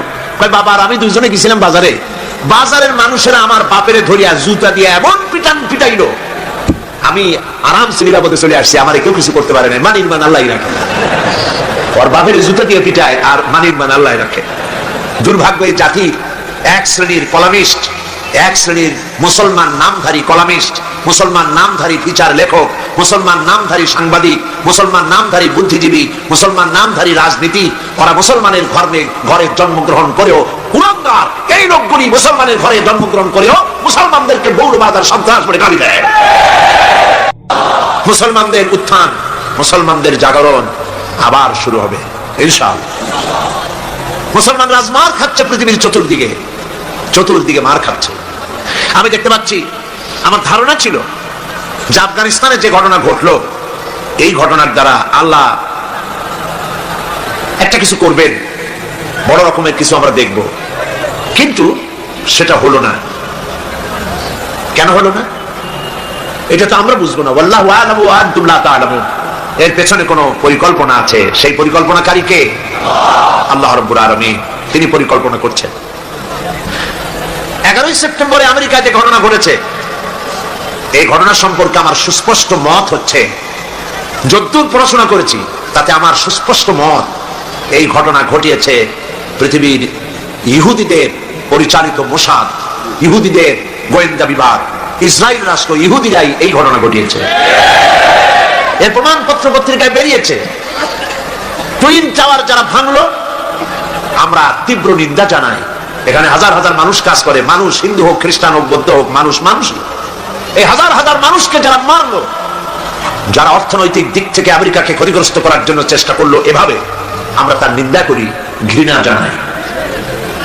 কিন্তু একথাও আমাদের বুঝতে হবে যে এই টুইন টাওয়ার, এই দুটি বিল্ডিং এ 50,000 লোক চাকরি করে, তার মধ্যে 4,000 ইহুদি আছে। দুনিয়াবাসী এ খবর জেনে ফেলেছে। ঘটনার দিন 4,000 ইহুদির একটা ইহুদিও কর্মস্থলে যায় নাই। কেন গেল না? এই প্রশ্ন আমেরিকার FBI, federal bureau of investigation, পৃথিবীর নাম করা গোয়েন্দা বিভাগ, তারা কেন এটা তালাশ করলো না? ইহুদিরা কেন সেদিন আসলো না? এবং একটার পর একটা বিমান এখানে হামলা হবে, 18 মিনিট পর পর একটা বিমান, দুটো বিমানে হিট করে বিল্ডিংটা ফেলে দেবে। এইটা পূর্ব পরিকল্পিত না হলে পরে চতুর্দিকে ক্যামেরা ফিট করে ছবি ধারণ করলো কিভাবে? এগুলি বিশ্লেষকগণ চিন্তা ভাবনা করছে। মানুষ সব মাথা খারাপ না, কিছু বুদ্ধিমান মানুষ পৃথিবীতে এখনো আছে। সুতরাং কাজটি ইহুদিরা করেছে। কেন করেছে? কারণ হলো সমাজতন্ত্রের পতনের পর পুঁজিবাদী শোষণ থেকে বাঁচার জন্য পৃথিবীর নিগৃহীত, নির্যাতিত মানবতার জন্য খোলা ছিল কেবলমাত্র ইসলাম, শুধুমাত্র ইসলাম। সেই ইসলামের দিকে মানুষ যাতে আসতে না পারে, সেই জন্য ইসলাম আর মুসলমানদেরকে মিডিয়ার মাধ্যমে প্রচার করানো হলো সন্ত্রাস আর মৌলবাদ। ইসলাম মানি সন্ত্রাস, মুসলমান মানি মৌলবাদী। এই দেশের মানুষেরা দুর্গা পূজার ক্ষতি করতে যায় না। আমরা হাজারবার বলেছি, এদেশের হিন্দু, মুসলমান, খ্রিস্টান, বৌদ্ধ সব সম্প্রীতি নিয়ে বসবাস করবে। এই দেশে আমি আমার এলাকা পিরোজপুরে আমার DCSP কে ডেকে বলেছি, যদি আমার দেশে সাম্প্রদায়িক সম্প্রীতি বজায় রাখতে হবে, মায়ের পেটের ভিতরে সন্তান থাকে যেমন নিরাপদ, আমার এলাকার ভিতরে অমুসলিম ভাইরা থাকবেন সেভাবে নিরাপদ। কোন মানুষ যদি অমুসলিমদের গায়ে হাত দেয়, জুলুম করে, অত্যাচার করে, লাইট পোস্টের সাথে ঝুলাইয়া সারাদিন পিটাবেন, যাতে করে 1 মাসের ভিতরে বাপের নাম মনে না আসে। আমার দেশের মতো জায়গায় থেকে যদি আপনাদের মজা না লাগে, শান্তি না পান, তাহলে এমন নিরাপত্তার জায়গা, এরকমের শান্তির জায়গা, সাম্প্রদায়িক সম্প্রীতির জায়গা আর একটা কথা আছে, আপনি আমাকে দেখান। হিন্দু নেতৃবৃন্দ যারা বলছেন অসভ্য বর্বরের রাজত্ব চলছে, তাহলে হিন্দুস্তানকে আপনারা কি বলবেন? 1947 সনে ভারত, আমরা ব্রিটিশ থেকে স্বাধীন হলাম। 1947 থেকে শুরু করে 2002 সাল পর্যন্ত বাংলাদেশে কোন সাম্প্রদায়িক দাঙ্গা হয় নাই। একথা ঠিক না বেঠিক? একথা সত্য কিনা? একবারের জন্য হয় নাই। আর তোমার হিন্দুস্তানে 1947 থেকে 2002 সাল পর্যন্ত 4000 বার সাম্প্রদায়িক দাঙ্গা হয়েছে। তাদের উপরে জুলুম করবে না, অত্যাচার করবে না। সংখ্যাগরিষ্ঠ মুসলমানেরা সংখ্যালঘু মুসলিমদের উপরে যদি কোনো নির্যাতন করে, জুলুম করে, কিয়ামতের দিন আমি নবী মুহাম্মদ রাসূলুল্লাহ সাল্লাল্লাহু আলাইহি ওয়াসাল্লাম মুসলমানদের বিরুদ্ধে অমুসলিমদের পক্ষ সমর্থন করে সংখ্যাগরিষ্ঠ মুসলমানদের বিরুদ্ধে আল্লাহর দরবারে মামলা দায়ের করব। এ হলো ইসলাম। সুবহানাল্লাহ, এর নাম ইসলাম। কই আমার দেশে, ভারতে, ওই কলকাতায় 7ম সংসদে এই বক্তব্য আমি রেখেছিলাম। সেখানে আজান দেওয়া বন্ধ করেছিল মাইকে। শুনছেন আপনার পত্রিকায়? আজান দেওয়া বন্ধ কেন? শব্দ দূষণ হয়, আজান দিলে শব্দ দূষণ হয়। কপাল পোড়া। আমি পার্লামেন্টে তো বলছি আজানের শব্দ দূষণ হয়, সেজন্য মাইকে আজান দেওয়া হয় না। আমার দেশে তো 1 কোটি অমুসলিম আছে। এই 1 কোটি অমুসলিমরা যখন ঢোলাবাড়ি দেয়, তখন তো আমরা বলি না যে আমাদের শব্দ দূষণ হয়, আমাদের আজানের ক্ষতি হয়, আমাদের নামাজের ক্ষতি হয়। আমরা কি বলি? আমার ঢাকায়, বরিশালে, পিরোজপুরে দুর্গাপূজার সময় রাস্তা বন্ধ করে দিয়ে মাইক লাগায় গান বাজনা করা হয় 10 দিন। সিলেটে হয় না? হয় কিনা? আজানের সময় মাইক বাজায়, গান দেয়, বাজনা হয়। কোন মুসলমান গিয়ে বলছে না তোমরা বাজাইতে পারবে না? বলেন, বলেছে? এর থেকে শান্তির জায়গা কোথাও আছে? আমি স্পষ্ট করে বলতে চাই, পৃথিবীতে বাংলাদেশের মতো সাম্প্রদায়িক সম্প্রীতির দেশ আর নাই। অরাজকতা সৃষ্টি করার জন্য তারা এই সমস্ত নেতৃবৃন্দকে সামনে এনে আজে বাজে কথা বলে বাংলাদেশের সাম্প্রদায়িক সম্প্রীতি বিনষ্ট করে বিশ্বের দরবারে বাংলাদেশের মর্যাদা ক্ষুণ্ণ করতে চায়, কিন্তু এই চেষ্টা তাদের ব্যর্থ হতে বাধ্য। এশিয়ার তেল সম্পদ আসল টার্গেট, কিন্তু আল্লাহ পাকের চাইতে শক্তিশালী পৃথিবীতে আকাশেও কেউ নাই, জমিনেও কেউ নাই। তুমি যত বুদ্ধি করবা, যতই শক্তি ক্ষমতা দেখাবা, আল্লাহ পাকের সামনে কিছুই কুলাবে না। ঘটনা অন্যরকম ঘটতেছে, অন্যরকম ঘটতেছে। কিরকম? আমেরিকা বিশাল দেশ, আমি আমেরিকার 22টা স্টেট সফর করেছি। বিশাল দেশ, কয়েকটা দেশ নিয়ে একটা মহাদেশ হয়, আর আস্থা আমেরিকা একটা মহাদেশ নিয়ে একটা দেশ। আমি আমাদের দেশটা কতটুকু দেখেন, ঢাকা থেকে যদি F-28 বিমানে করে যদি আপনি বাংলাদেশ থেকে রওনা করেন, দেশ ছাড়তে চান, আধা ঘন্টা কি 35 মিনিট সময় লাগবে। ডিসি ট্রেনে যদি ওঠেন তাহলে 20 মিনিটের মধ্যে বা আধা ঘন্টার কাছাকাছি সময় দেশ শেষ হয়ে যাবে। যদি আপনি ফাইটারে ওঠেন মাত্র 9 থেকে 11 মিনিটের মধ্যে বাংলাদেশ শেষ হয়ে যাবে। এই হলো আমার দেশ। আমেরিকা একটা দেশ। নিউ ইয়র্ক থেকে প্লেনে চড়েছি ক্যালিফোর্নিয়া যাওয়ার জন্য, 7 ঘন্টা সময় লেগেছে। একটা দেশ, একদিকে আটলান্টিক মহাসাগর, আর একদিকে প্রশান্ত মহাসাগর। কি বিশাল দেশ! এই দেশের মানুষগুলি সব বেকুব নয়, পাগল নয়। আফগান নিরীহ এই মুসলমানদের উপরে, দেশগুলির উপরে আক্রমণ এবং একটার পর একটা দেশের উপরে আক্রমণ করার পরিকল্পনা দেখে সেখানকার লোকেরা চিন্তা ভাবনা করছে, কেন মুসলমানদের উপরে আক্রমণ হচ্ছে, বিষয়টা কি, এরা কি মৌলবাদ, কি সন্ত্রাস, টেররিস্ট শুধু মুসলমান, শুধু ইসলাম, আর কিছু নাই পৃথিবীতে, কেন, কারণটা কি? তারা খোঁজ করা শুরু করেছে, ইসলাম জানার চেষ্টা করছে। আমাদের কাছে রিপোর্ট এসেছে, ইসলামী বইপত্র, কোরআন শরীফ আর ইসলামী বইপত্র আমেরিকায় দেধারসে বিক্রি হচ্ছে, আগের তুলনায় 50 গুণ বিক্রি বেশি হচ্ছে। এবং 11 সেপ্টেম্বরের ঘটনার পর থেকে নিয়ে এই পর্যন্ত আমেরিকান খ্রিস্টান মুসলমানদের ইসলাম গ্রহণ করার হার 4 গুণ বেড়ে গেছে। ঠেকাবে কি করে? আল্লাহর নূর, ঠেকাবার উপায় নাই। আবু জাহেল তো চাইছিল মক্কা শরীফই মুহাম্মদ সাল্লাল্লাহু আলাইহি ওয়াসাল্লামকে ঠেকায় দেবে, পারছে? আল্লামা ইকবাল বলেছেন, मगरिब की वादियों में गूंजी अदा हमारी, मगरिब की वादियों में गूंजी अदा हमारी, हम था न था किसी से सैल रवा हमारा।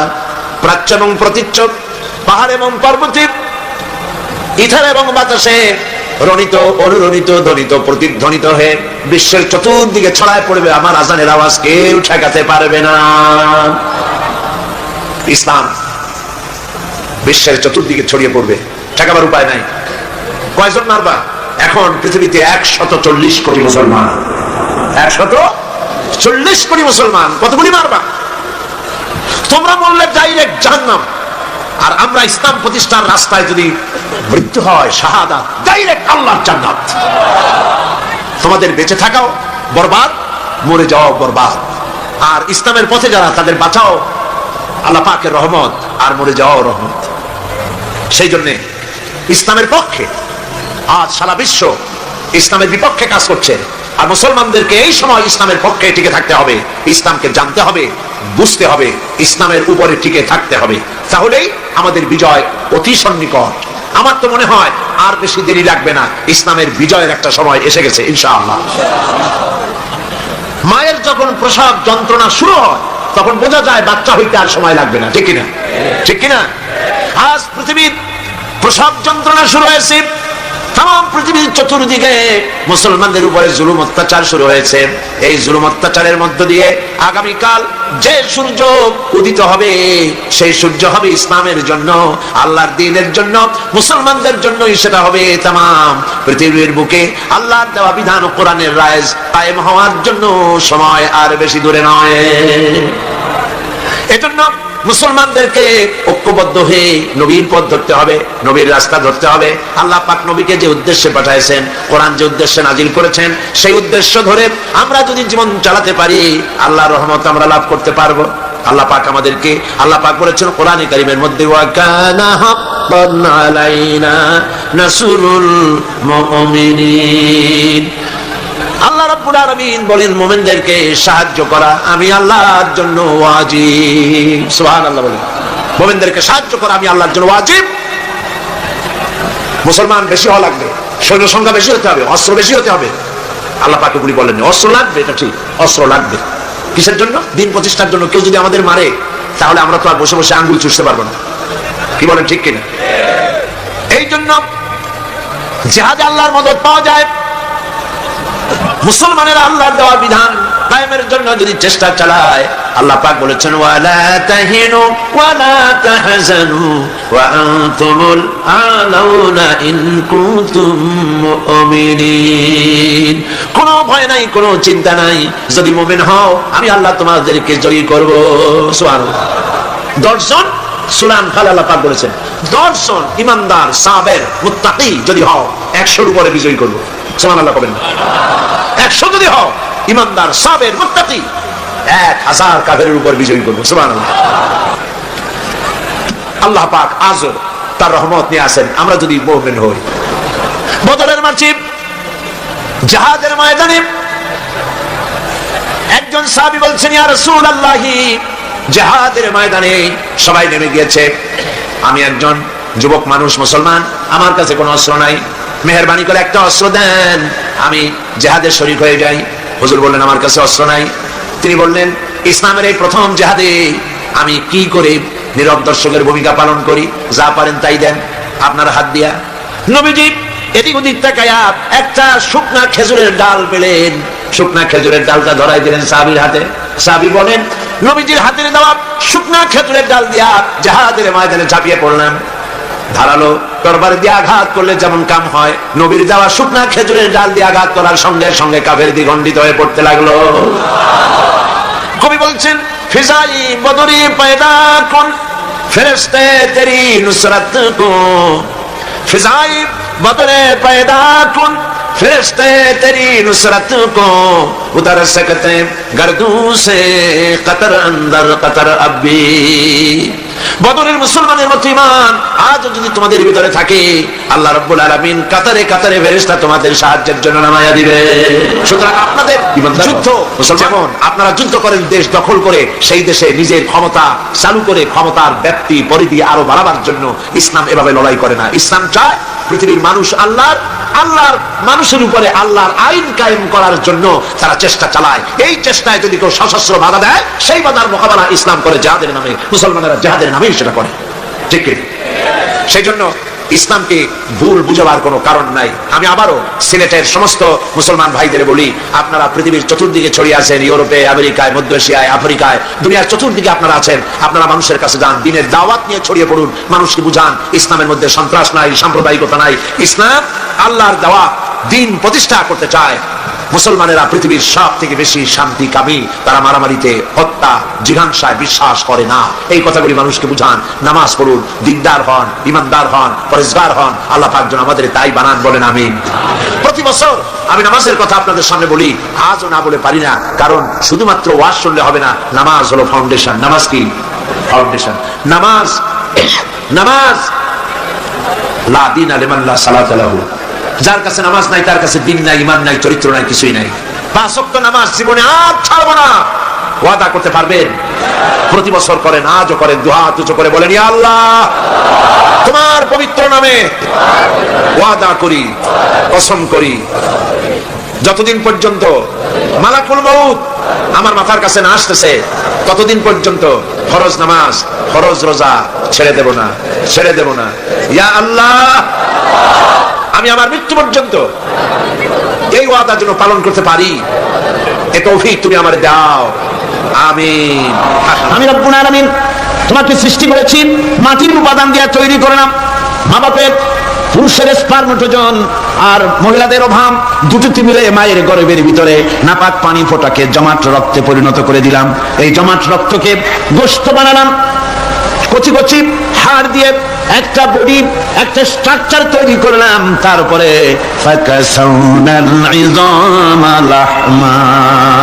গোশত দিয়ে, রক দিয়ে, চামড়া দিয়ে সুন্দর করে ছাউনি দিয়া মায়ের গর্ভের ভিতরে আমি আল্লাহ রব্বুল আলামিন তোমাকে বানাইছি।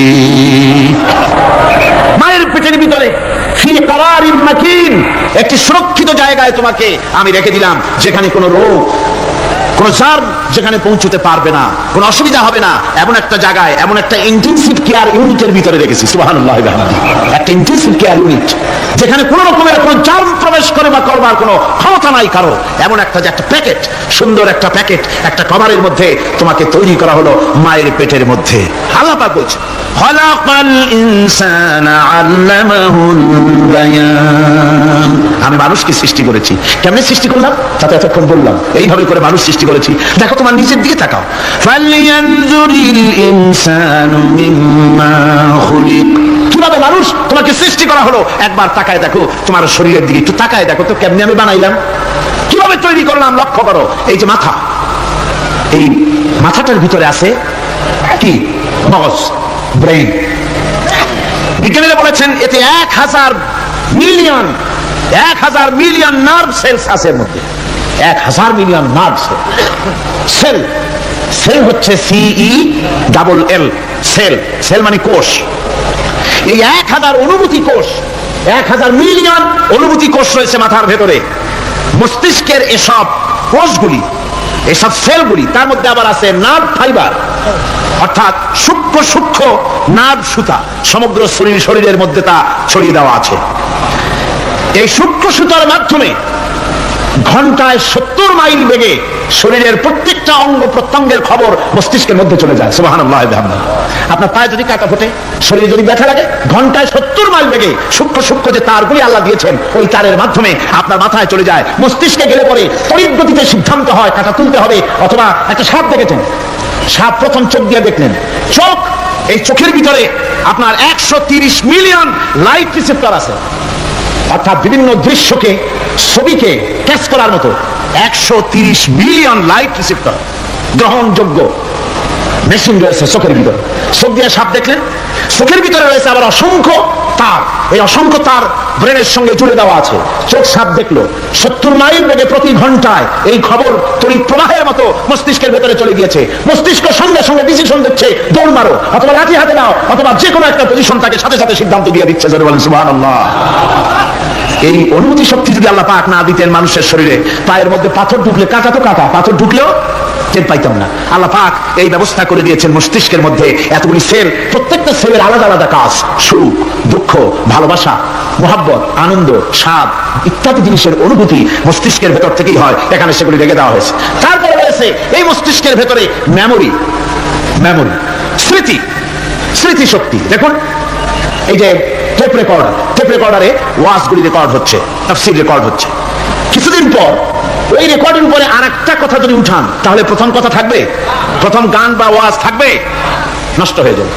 কিন্তু আল্লাহ রাব্বুল আলামিন আপনার আমার মাথার ভিতরে এমন এক ফিতা দিয়ে দিয়েছেন, এমন একটা মেমোরি ফিতা দিয়েছেন, যেই ফিতার ভিতরে হাজার হাজার, লক্ষ লক্ষ, কোটি কোটি সমস্ত কথাগুলি ধরবে, আপনি মুখস্থ করতে পারবেন। আগে যা মুখস্থ করেছেন, পরে মুখস্থ করলে পরে আগেরটা মুছে যাবে না। সুবহানাল্লাহ। কি সুন্দর করে মস্তিষ্কের ভেতরে এই মেমোরি শক্তিকে আল্লাহ পাক তৈরি করে দিয়েছেন। চিন্তা করলে মাথা নত হয়ে যাবে আল্লাহর দরবারে।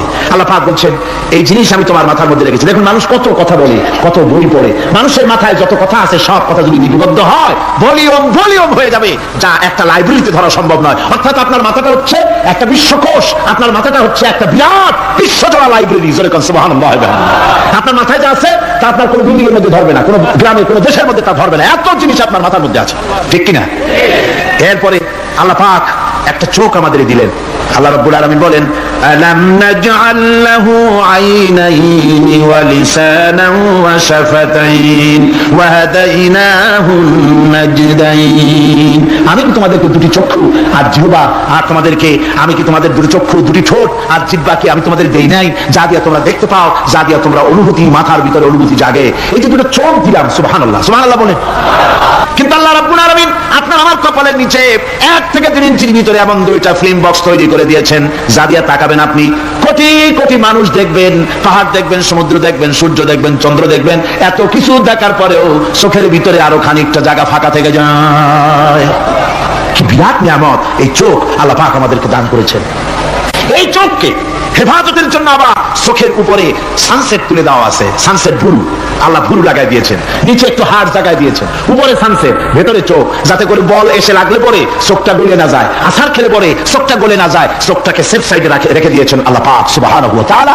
আল্লাহ পাকের কাছে শুকরিয়া তো আদায় করলাম না, আদায় করি। আসুন পড়ি আমরা সবাই, আলহামদুলিল্লাহি রাব্বিল আলামিন। আল্লাহ পাক বলেন, আলাম নাজআল লাহু আইনাইনি ওয়া লিসানান ওয়া শাফাতাইন। জিহ্বা দিলাম আমি তোমাকে, এই জিহ্বার ভিতরে 3000 আস্বাদন স্তর আছে। বিজ্ঞানীরা বলেছেন একটা জিহ্বার মধ্যে 3000 আস্বাদন স্তর আছে। প্রত্যেকটা স্তরের সাথে মস্তিষ্কের সাথে তার লাগানো আছে। জিহ্বায় সব জিনিসের টেস্ট নেবেন, আর তার অনুভূতি, তার স্বাদটা ওখানে টের পাবে মস্তিষ্কের ভেতরে। এই জিহ্বা আল্লাহ পাক দান করে দিলেন মুখের মধ্যে, সুবহানাল্লাহি ওয়া বিহামদিহি। সব রকমের স্বাদ পান না একরকম, জিলাপির স্বাদ একরকম, রসগোল্লার স্বাদ আর এক রকম, ছানার স্বাদ আর এক রকম, বেলের স্বাদ একরকম, তালের স্বাদ আর এক রকম, মুরগির স্বাদ একরকম, খাসির স্বাদ আর এক রকম, লট্টা ফিশের স্বাদ একরকম, শুটকির স্বাদ আর এক রকম, কোরাল মাছের স্বাদ আর এক রকম, শাকের স্বাদ আর এক রকম। হাজার হাজার খাদ্য দ্রব্যের স্বাদ এক জিহ্বা দিয়ে আল্লাহ রাব্বুল আলামিন নেওয়ার তৌফিক দিলেন। খালাকাল ইনসান, কি সুন্দর করে মানুষ বানালাম। দেখিস না, শুকরিয়া আদায় করিস না, এগুলি দেখবি আর শুকরিয়া আদায় করবি, কি সুন্দর করে আমি আল্লাহ তোমাকে সৃষ্টি করেছি। শুধু তাই নয়, আল্লাহ পাক বলেন, ইয়া আইয়ুহাল ইনসানু মা গাররাকা বিরাব্বিকাল কারীম। ও মানুষ, কোন জিনিস তোমাকে ধোঁকায় ফেলে দিল তোমার মহান প্রভুর ইবাদত থেকে, গোলামি থেকে? কোন জিনিস তোমারে ধোঁকায় ফেলে দিল? কেন ধোঁকায় পড়ে গেলে? আল্লাহ রাব্বুল আলামিন তাই বলেন, ইয়া আইয়ুহাল ইনসানু মা গাররাকা বিরাব্বিকাল কারীম। কোন জিনিস তোমাকে ধোঁকায় ফেলে দিল ওই মহান আল্লাহ রাব্বুল আলামিনের ইবাদত থেকে? আল্লাহ রাব্বুল আলামিন তিনি বলছেন, আমি মানুষ সৃষ্টি করেছি, খালাকাল ইনসানা আল্লামাহুল বায়ান। মানুষ সৃষ্টি করেছি, শুধু মানুষকে সৃষ্টি করি নাই, আমি আবার তার জোড়াও তৈরি করে দিয়েছি। মানুষ একা একা না, পৃথিবীতে সব জোড়ায় জোড়ায় তৈরি করেছি। উদ্ভিদের মধ্যে জোড়া তৈরি করেছি, প্রাণী জগতের মধ্যে জোড়া তৈরি করেছি। এই দুনিয়ার ভিতরে যা কিছু আছে, উদ্ভিদ হোক আর মানুষ হোক, প্রাণী জগৎ হোক, সবগুলিকে আমি আল্লাহ জোড়া বানাইছি, জোড়ায় জোড়ায়, নর এবং নারী সবগুলোর মধ্যে করে দিয়েছি। ওয়া মিন আয়াতিহি আন খালাকা লাকুম মিন আনফুসিকুম আজওয়াজান লিতাসকুনু ইলাইহা ওয়া জাআলা বাইনাকুম মাওয়াদ্দাতান ওয়া রাহমা। আল্লাহ রাব্বুল আলামিন বলেন, আমার অগণিত নিদর্শনের ভিতরে এটাও একটি নিদর্শন যে আমি তোমাদের থেকে তোমাদের জোড়া তৈরি করেছি, তোমাদের স্ত্রীদেরকে তৈরি করেছি, যাতে করে তোমরা তাদের কাছে শান্তি পাও। আর তোমাদের মধ্যে ভালোবাসা সৃষ্টি করেছি, মহব্বত সৃষ্টি করে দিয়েছি। আর পরিণত বয়সে এই মহব্বতকে আমি আল্লাহ করুণার সহৃদয়তায় পরিণত করে দেই। তোমার থেকে তোমার জোড়া নারী সৃষ্টি করেছি, স্ত্রী। সেই স্ত্রীর কাছে তুমি তোমার স্বস্তি, শান্তি ফিরে পাবে। আর যখন বৃদ্ধ হয়ে যাবে, তখন এই ভালোবাসাটা আমি করুণা আর মহব্বতের মধ্যে পয়দা করে দেই।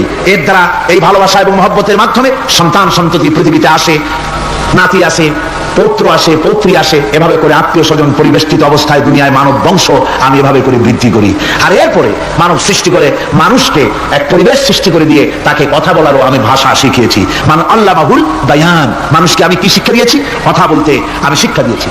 কথা বলার কারণেই মানুষ মানুষ, আর কথা বলতে পারে না বলে মানুষের সাথে পশুর সাথে এই বিরাট পার্থক্য। পশু কথা বলতে পারে না, মানুষ কথা বলতে পারে। কথা বলা হচ্ছে মানুষের একটা বিশেষ বৈশিষ্ট্য। আরে বায়ান শব্দের অর্থ শুধু কথা নয়, বায়ান শব্দের অর্থ হচ্ছে চেতনা, বুদ্ধি, অনুভূতি, প্রজ্ঞা, মেধা, চিন্তা, বিবেচনা, ইচ্ছা শক্তি, প্রতিরোধ শক্তি, এ সবগুলি বায়ানের ভিতরে সীমাবদ্ধ। যে আমি বায়ান শিক্ষা দিয়েছি, তার মানে এতগুলি জিনিস আমি তোমার মধ্যে আমি সৃষ্টি করে দিয়েছি মানুষের মধ্যে। এরপরে এ বায়ান একটি শিক্ষা। শিক্ষা বলতে বোঝায়, এই শিক্ষাটা আল্লাহ সবাইকে দিয়েছেন। মাছ সাঁতার কাটতে পারবে, পাখি আকাশে উঠতে পারবে, পাখিকে আল্লাহ ওড়ার ক্ষমতা দিয়েছেন। মুরগির বাচ্চা ডিমের থেকে বের করে পানির মধ্যে ছেড়ে দিবেন, ও সাঁতার কাটতে পারবে না। আপনি মানে কোন মুরগির ডিমের ভিতরে মুরগির বাচ্চা, হাঁসের ডিমের ভিতরে হাঁসের বাচ্চা, সে কি করে বোঝে ডিমের কোন অংশ পাতলা, সেই অংশটা সে অপারেশন শুরু করে দেয়। সে কিন্তু সব জায়গায় ঠোকায় না। ওই ডিমের পর্দার ভিতরে একটা অংশ আছে পাতলা, সামান্য পাতলা, সেই পাতলা অংশ সে ঠুকঠুক করে একটুখানি অপারেশন করে, পর্দাটা ফেটে যায়, সেখান থেকে সে বেরিয়ে আসে। কে শিখালো যে এই জায়গায় ঠুকঠুক করে আওয়াজ কর, বেরোতে পারবি? কে শিখালো? আল্লাহ পাক শিক্ষা দিয়েছেন। এটা বায়ানের অন্তর্গত। মানুষকে দিয়েছেন বায়ান, ওকে দিয়েছেন শিক্ষা।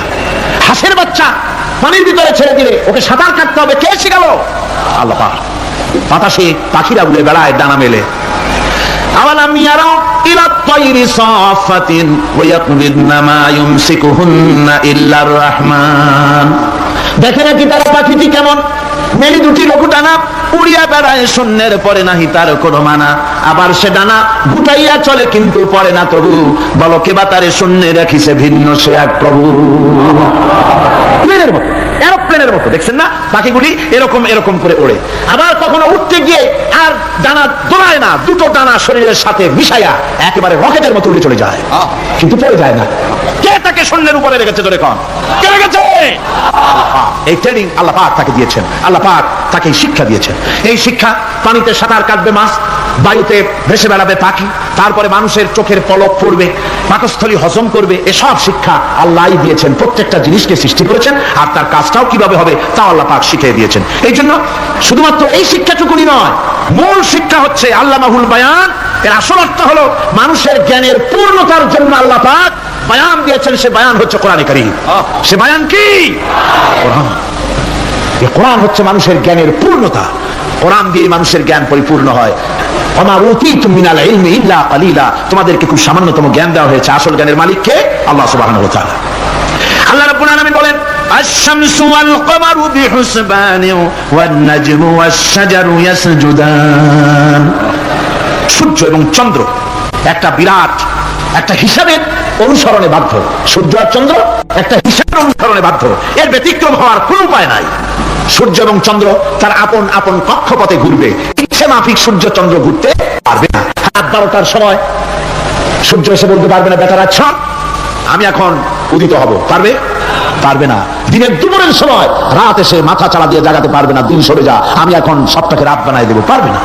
চন্দ্র এবং সূর্য একটা নির্ধারিত একটা হিসাবের অনুসরণে তারা রয়েছে, আর এই হিসাবের নিয়ম, কঠোর হিসাবের নিয়মতান্ত্রিকতার ভেতরে থাকার কারণেই মানুষের জন্য চন্দ্র, মাস, বছর ইত্যাদি গণনা মানুষের জন্য আল্লাহ সহজ করে দিয়েছেন। আল্লাহ পাকের নবীর কাছে জিজ্ঞাসা করা হচ্ছে,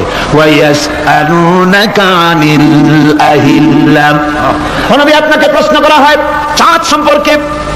কাফেররা প্রশ্ন করেছে চাঁদের ক্রমবর্ধমান ক্রমহ্রাস কেন, চাঁদ বাড়ে কেন, কবে কেন, আপনারা জিজ্ঞাসা করা হয়, আপনি জবাবে বলুন, কুল হিয়া মাওয়াকিতু লিন্নাস। বলুন চাঁদ হচ্ছে মাস, দিন, বছর গণনা করার জন্য, গোটা পৃথিবীবাসীর জন্য আমি একটা স্থায়ী ক্যালেন্ডার আকাশে ঝুলাই রাখছি। সুবহানাল্লাহ। বিনা পয়সার ক্যালেন্ডার কে ঝুলাই রাখছেন? আল্লাহ সুবহানাহু ওয়া তাআলা। তিনি ঝুলিয়ে রেখেছেন এই ক্যালেন্ডারকে। আর এই চন্দ্র সূর্য নিজের ইচ্ছা মাফিক চলতে পারে না। আল্লাহ পাক কোরআনে কারিমে বলেছেন, বৃক্ষরাজি সব সেজদায় রত। তারাই সেজদা দেয় কারে? কারে সেজদা দেয়? চাঁদ সেজদা করে কাকে?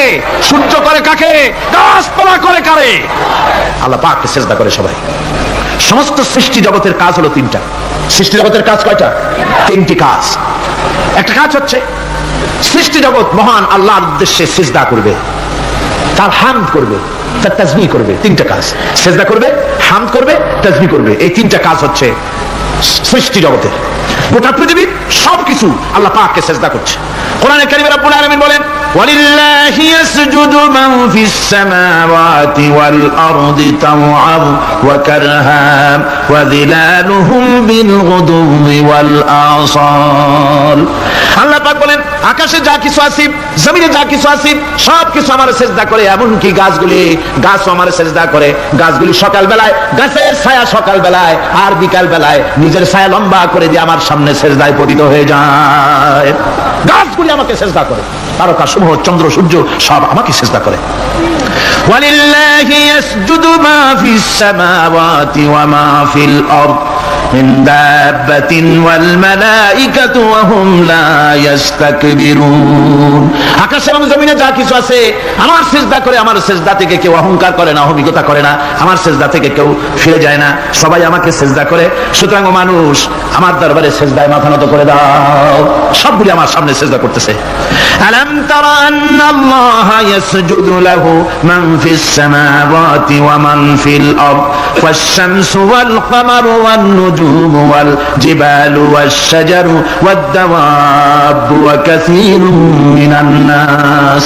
আল্লাহ পাক বলছেন, আকাশ এবং জমিনে যা আছে সব আমাকে সিজদা করছে। চাঁদে, সূর্যতে, গাছপালায়, পাহাড় পর্বতে, সবকিছু, সমস্ত প্রাণী জগৎ পর্যন্ত, চতুষ্পদ জন্তুগুলি পর্যন্ত আমি আল্লাহকে সিজদা করে। সুবহানাল্লাহ। আমার বন্ধুগণ, এরপরে সর্বশেষ আমি শেষ করে এনেছি আর মাত্র দুটি আয়াত আপনাদের সামনে বলে আমরা যাব আকর্ষণীয় মুনাজাতের দিকে ইনশাআল্লাহ। সবাই বলেন ইনশাআল্লাহ। প্রিয় ভাইরা, মুনাজাত করবো আমি। মুনাজাতের আদব হলো বসা। যত মুসলমান যেখানে আছেন, এত বড় মুনাজাত জীবনে আরেকটা পাবো কোনো নিশ্চয়তা নাই। কথা ঠিক কিনা? যাদের কিসমত খারাপ কেবল তারাই মুনাজাতে শরীক হতে পারবে না, আর যাদের কপাল ভালো তারা তো পারবেই। রাস্তা বন্ধ করে দিন, যারা রাস্তায় দাঁড়াইছেন এতক্ষণ রাস্তায় বসে পড়েন, রাস্তায়, গাছে, ছাদে, যিনি যেখানে আছেন সব বসে আল্লাহুম্মা আমিন।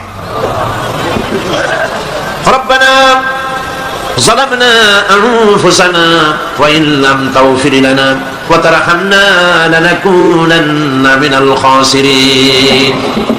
সবাই পড়ুন, ربنا ظلمنا أنفسنا وإن لم تغفر لنا وترحمنا لنكونن من الخاسرين। হায় আল্লাহ রাব্বুল আলামিন, লক্ষাধিক জনতার এই বিশাল জনসমুদ্র নিয়ে তোমার দরবারে গভীর রাত্রে হাত তুলেছি। আল্লাহ তাআলা 5 দিন ধরে কোরআনের কথা আলোচনা হয়েছে, দরুদ ও সালাম হয়েছে, জিকির আজকার হয়েছে। এর মধ্যে যা ভুল হয়েছে মেহেরবানি করে মাফ করে দাও রব্বুল আলামিন। যে সব আলোচনা, দোয়া, দরুদ, নামাজ, তেলাওয়াত যা হয়েছে, তুমি খুশি হয়ে মেহেরবানি করে নবী করিম সাল্লাল্লাহু আলাইহি সাল্লামের রূহ মুবারকে পৌঁছায় দাও। तमाम পৃথিবীর মাটির নিচে যত মুমিন মুমিনাত শুয়ে আছেন তাদের আরওয়ার পরে সব পৌঁছায় দাও রব্বুল আলামিন।